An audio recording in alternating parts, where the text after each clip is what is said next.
नमस्कार दोस्तों, स्वागत है आपका आज के मुख्य समाचार में। सबसे पहली बड़ी खबर में आपको बताएंगे, प्रियंका गांधी का ऐलान, यूपी में कांग्रेस की सरकार बनी तो किसानों का पूरा कर्ज होगा माफ। इसी के साथ दूसरी बड़ी खबर में जिक्र होगा कि आज मुंबई में किसानों की ललकार, मोदी सरकार पर चौतरफा दबाव की कोशिशें तेज। तीसरी बड़ी खबर में आपको बताएंगे कि सपा व बसपा मिलकर भाजपा पर पड़ सकती हैं भारी सी वोटर सर्वे में 46% वोट मिलने का अनुमान। दोस्तों, हर एक खबर की गहराई में आपको ले जाएंगे, लेकिन दोस्तों खबर में आगे बढ़ने से पहले अगर आपको भी ऐसा लगता है कि 5 राज्यों के चुनाव में महंगाई का असर पड़ेगा और भाजपा का सुपड़ा साफ होगा, तो आप अभी इस वीडियो को लाइक कीजिए और इस लाल बटन को दबाकर चैनल को सब्सक्राइब करके घंटी बजाइए और कमेंट में लिखे जय हिंद। चलते हैं पहले खबर की तरफ। प्रियंका गांधी का ऐलान, यूपी में कांग्रेस की सरकार बनी तो किसानों का पूरा कर्ज होगा माफ। जी हाँ दोस्तों, कांग्रेस की राष्ट्रीय महासचिव और उत्तर प्रदेश की प्रभारी प्रियंका गांधी वारा ने शनिवार को लड़की हूँ, लड़ सकती हूँ के नारे के उद्घोष के साथ कहा कि भाजपा की नई खनिज नीति, किसानों की दुर्दशा, पानी की समस्या, बेरोजगारी, महंगाई के चलते बुंदेलखंड का बुरा हाल है। प्रियंका ने दावा किया कि हम भाजपा की लूट वाली नीति को खत्म करेंगे। कांग्रेस की राष्ट्रीय महासचिव प्रियंका गांधी ने छत्रसाल स्टेडियम में प्रतिज्ञा रैली में वादा किया, उत्तर प्रदेश में यदि कांग्रेस की सरकार बनती है तो किसानों का पूरा कर्ज माफ होगा और महिलाओं को साल में 3 घरेलू गैस सिलेंडर मुफ्त दिए जाएंगे। प्रियंका गांधी ने कहा, कोरोना काल में आर्थिक तंगी के चलते बिजली बिल न जमा करने वालों का बिजली बिल भी माफ होगा। बुंदेलखंड के किसानों की समस्याओं का जिक्र करते हुए प्रियंका ने कहा कि बुंदेलखंड के संसाधनों पर बुंदेलखंड के लोगों का हक है। उन्होंने प्रधानमंत्री नरेंद्र मोदी और मुख्यमंत्री योगी आदित्यनाथ पर बुंदेलखंड को छलने का आरोप लगाया। उन्होंने कहा कि खाद की कमी के चलते बुंदेलखंड में किसान आत्महत्या कर रहे हैं। उन्होंने सत्तारूढ़ भारतीय जनता पार्टी पर किसानों के उत्पीड़न का आरोप लगाते हुए दावा किया कि 2 सालों में 1500 किसानों ने आत्महत्या की। बुंदेलखंड के विकास के लिए काम करने का भरोसा देते हुए उन्होंने कहा कि भाजपा की तरह चुनावी बुंदेलखंड विकास बोर्ड नहीं, बल्कि इसके लिए स्थायी बुंदेलखंड विकास बोर्ड बनेगा। बुंदेलखंड विकास बोर्ड के लिए हर साल विकास का बजट दिया जाएगा। उन्होंने कहा कि महोबा में वीर आल्हा उदल के नाम पर एक बड़ा सांस्कृतिक केंद्र बनाएंगे।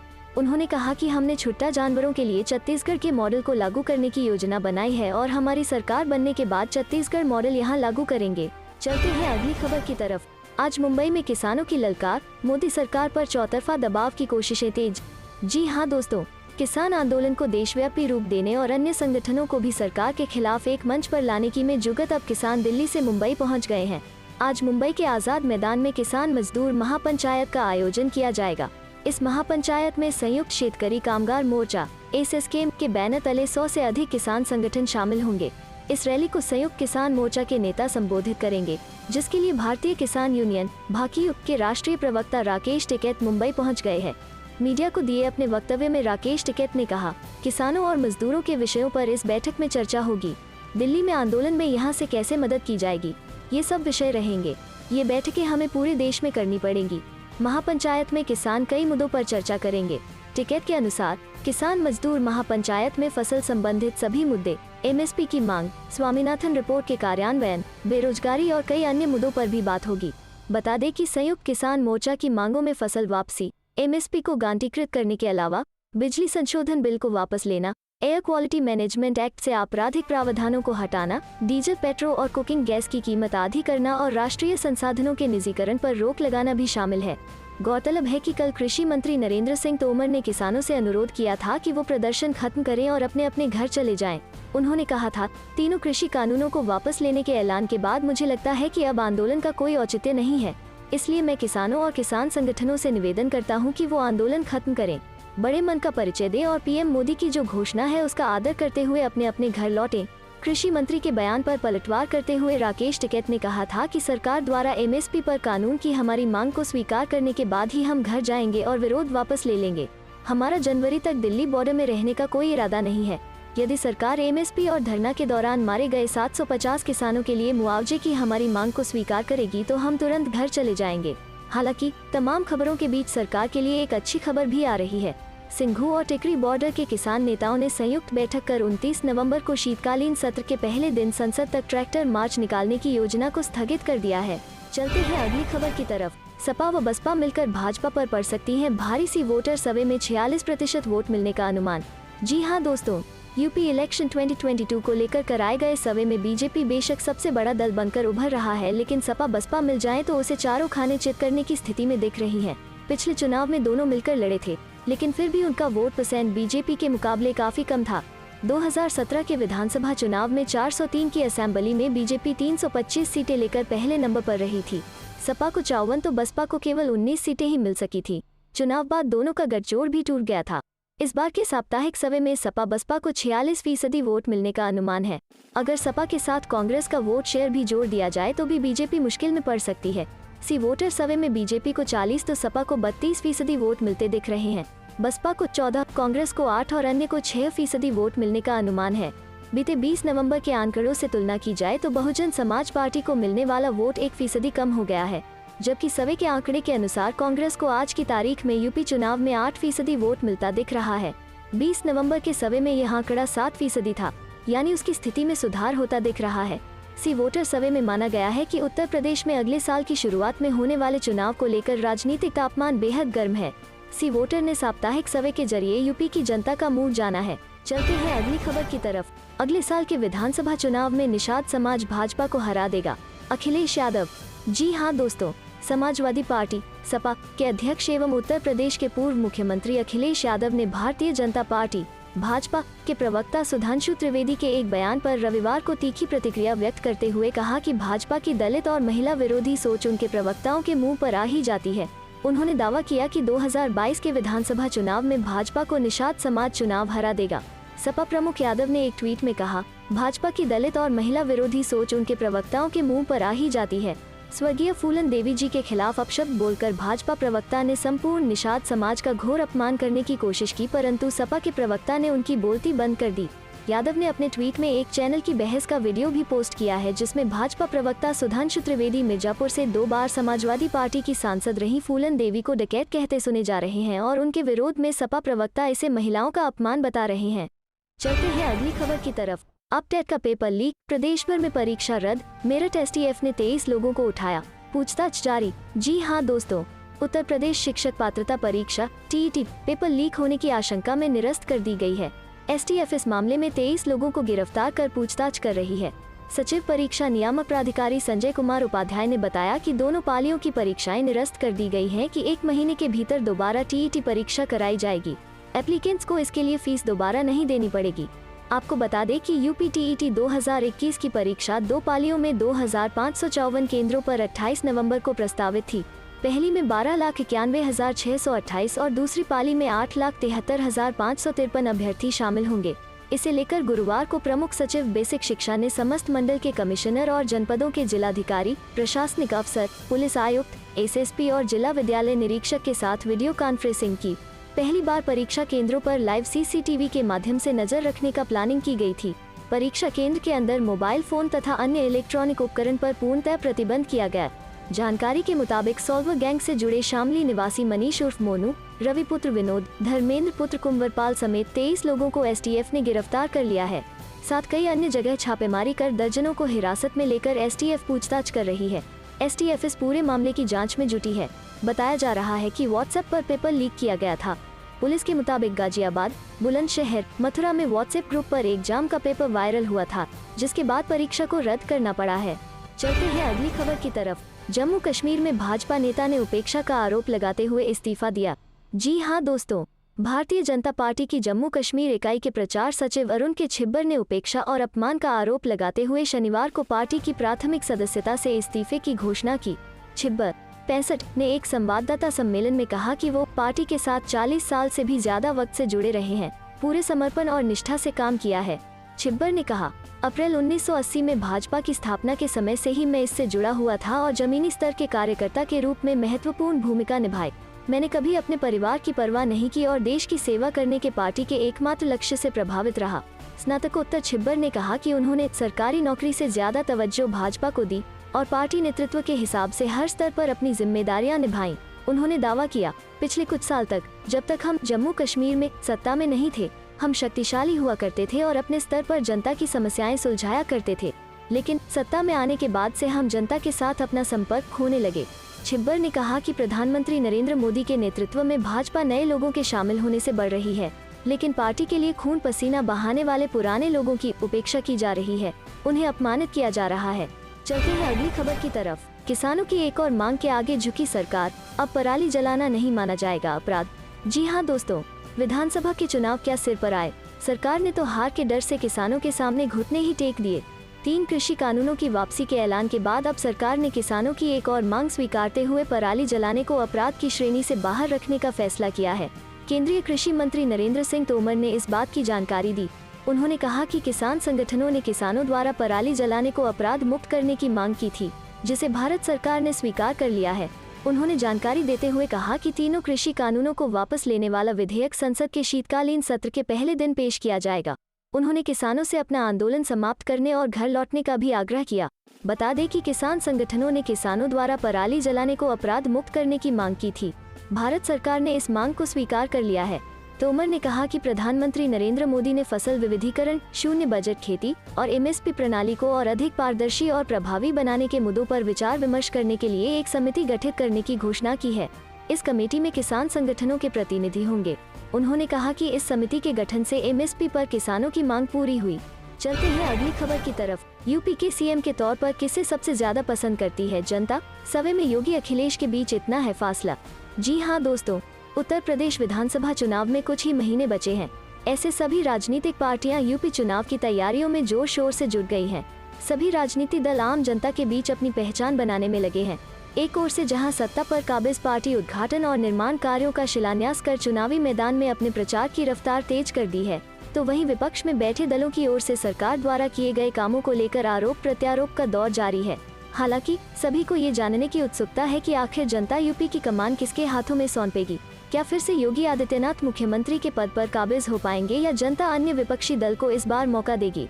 इस सवाल का जवाब अपने पाठकों तक पहुंचाने के लिए एबीपी न्यूज ने सी वोटर के साथ मिलकर सर्वे किया, जिसमें सीएम की पसंद को लेकर अहम आंकड़े सामने आए हैं। इसमें जनता ने बताया है कि वे किसे यूपी के मुख्यमंत्री के तौर पर देखना चाहेगी। बता दें कि पिछली बार के सर्वे में भी योगी आदित्यनाथ को 43% लोगों ने अपनी पहली पसंद बताया था। वहीं अखिलेश यादव को इस बार 32% लोगों ने सीएम पद के लिए अपनी पहली पसंद बताया है, जो कि पिछली बार के सर्वे में 31% था। वहीं मायावती को मुख्यमंत्री के तौर पर 15% लोग देखना चाहते हैं, जो कि पिछली बार ये आंकड़ा सिर्फ 5% था।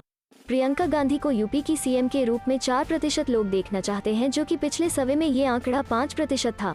चलते हैं अगली खबर की तरफ। संसद तक ट्रैक्टर मार्च टाला है, खत्म नहीं किया।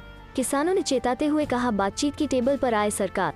जी हाँ दोस्तों, किसानों ने 29 नवंबर को संसद के शीतकालीन सत्र के पहले दिन संसद तक ट्रैक्टर मार्च का ऐलान किया था। आज सिंघू और टिकरी बॉर्डर पर संयुक्त किसान मोर्चा के नेताओं की बैठक हुई।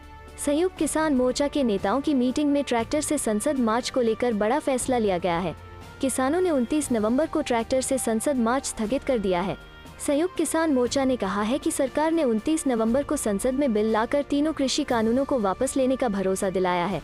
इन सबको देखते हुए हमने 29 नवंबर को ट्रैक्टर मार्च स्थगित कर दिया है। एसकेएम नेताओं ने कहा कि सरकार को किसानों के साथ बातचीत की मेज पर लौटना पड़ेगा। बगैर एमएसपी के किसान वापस नहीं जाएंगे। एसकेएम नेताओं ने पत्रकारों से बात करते हुए कहा कि किसानों पर दर्ज केस वापस लिए जाने, शहीद किसानों की स्मृति में शहीद स्मारक के लिए जगह देने समेत अन्य मसलों पर सरकार बात करे। किसान नेताओं ने साथ ही ये भी साफ किया कि उन्होंने 29 नवंबर का ट्रैक्टर मार्च टाला है, इसे खत्म नहीं किया गया है। सरकार को चेतावनी देते हुए किसान नेताओं ने कहा कि प्रधानमंत्री को लिखी गई चिट्ठी पर अगर कोई सकारात्मक पहल नहीं हुई तो 4 दिसंबर को होने वाली बैठक में आगे की रणनीति पर चर्चा कर निर्णय लिया जाएगा। किसान नेताओं ने ये भी कहा कि आकाशवाणी से काम नहीं चलेगा, सरकार को बातचीत की मेज पर आना ही पड़ेगा। गौरतलब है कि किसान नेता राकेश टिकैत ने लखनऊ की किसान महापंचायत से पहले ये कहा था कि 26 नवंबर तक के पूर्व निर्धारित कार्यक्रम अपने तय समय पर ही होंगे। राकेश टिकैत ने साथ ही ये भी कहा था कि संसद तक ट्रैक्टर मार्च को लेकर फैसला संयुक्त किसान मोर्चा की बैठक में लिया जाएगा। संयुक्त किसान मोर्चा की बैठक में 29 नवंबर तक प्रस्तावित संसद तक ट्रैक्टर मार्च को स्थगित करने का फैसला कर लिया गया है। आंदोलन कर रहे किसानों की ओर से संसद तक ट्रैक्टर मार्च स्थगित करने का फैसला उस दिन लिया गया है जिस दिन कृषि मंत्री नरेंद्र सिंह तोमर ने किसानों की 2 अन्य मांगों को लेकर सकारात्मक रुख दिखाया और किसानों से आंदोलन खत्म करने की अपील की। नरेंद्र सिंह तोमर ने पराली जलाने को अपराध की श्रेणी से बाहर करने की बात कही और साथ ही ये भी कहा कि प्रधानमंत्री ने जीरो बजट खेती और एमएसपी को लेकर एक कमेटी बनाने का ऐलान किया है। इससे किसानों की एमएसपी को लेकर कमेटी की मांग भी पूरी हो जाती है। हालांकि किसान नेताओं ने इसके जवाब में ये कहा था कि सरकार बताए कि एमएसपी को लेकर कानून कब बनाएगी। चलते हैं अगली खबर की तरफ। प्रियंका गांधी ने यूपी में कहा भाजपा की लूट वाली नीति को खत्म करेगी कांग्रेस।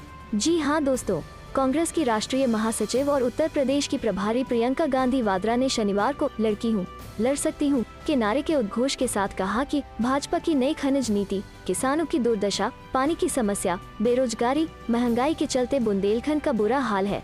प्रियंका ने दावा किया कि हम भाजपा की लूट वाली नीति को खत्म करेंगे।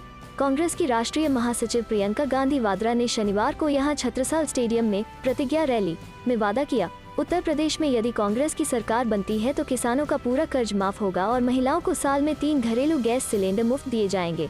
उन्होंने कहा, कोरोना काल में आर्थिक तंगी के चलते बिजली बिल न जमा करने वालों का बिजली बिल भी माफ होगा।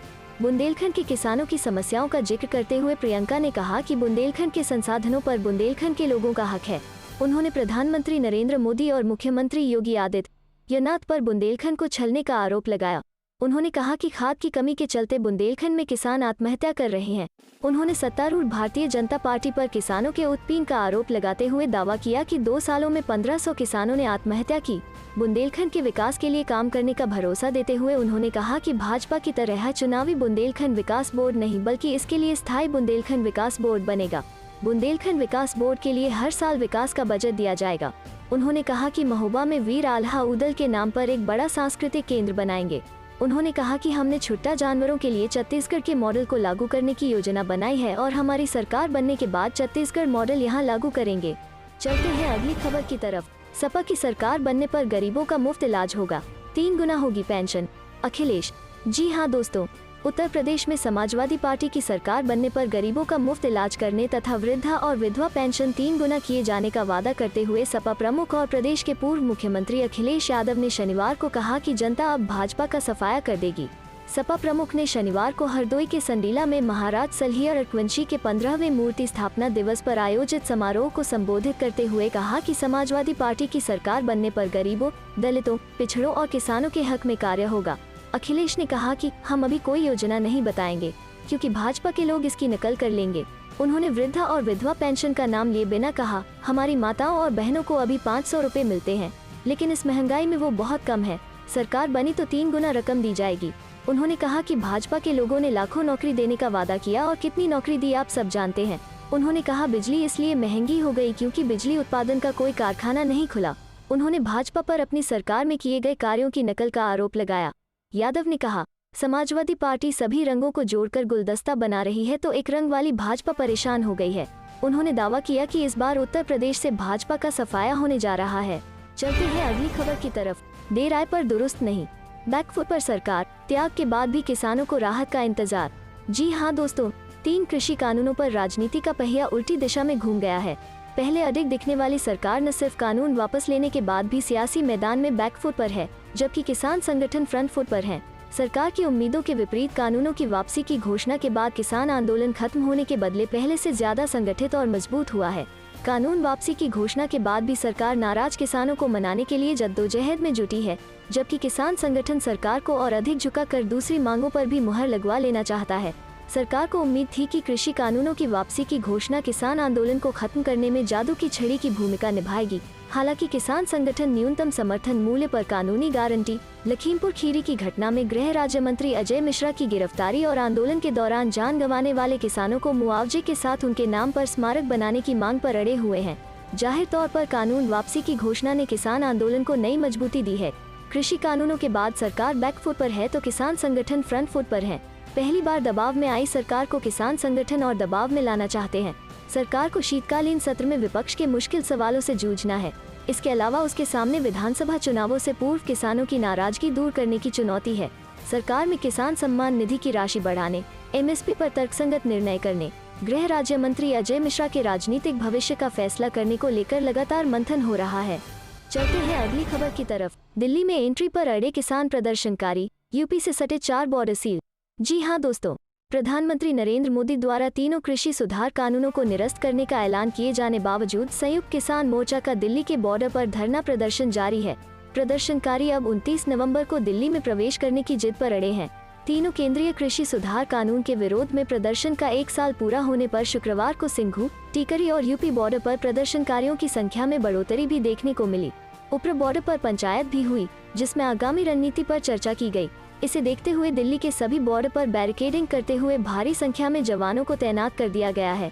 वहीं यातायात पुलिस ट्विटर पर लोगों को बॉर्डर पर जाम से बचने व वैकल्पिक मार्ग चुनने को जागरूक करती रही। किसी संभावित बवाल के मद्देनजर दिल्ली पुलिस भी पूरी तरह से तैयारी है। ऐसे में पूर्वी दिल्ली में गाजीपुर बॉर्डर, अप्सरा बॉर्डर और चिल्ला बॉर्डर को सील कर दिया गया है। शुक्रवार सुबह ही पूरी दिल्ली पुलिस सड़कों पर उतर आए। सभी थाने खाली नजर आए। पुलिस मुख्यालय में भी केवल पुलिस आयुक्त ही बैठे रहे। बाकी सभी आला अधिकारी और थानों के एसएचओ दल बल के साथ क्षेत्र में गश्त करते रहे। पिकेट लगाकर सुबह 8 से शाम 6 बजे तक पुलिसकर्मी सतर्क रहे। दिल्ली पुलिस के अलावा विजय चौक पर 1 कंपनी और जिले में 4 कंपनी अर्धसैनिक बलों की तैनाती की गई है। वहीं गाजीपुर, अप्सरा व चिल्ला बॉर्डर को सील कर दिया गया।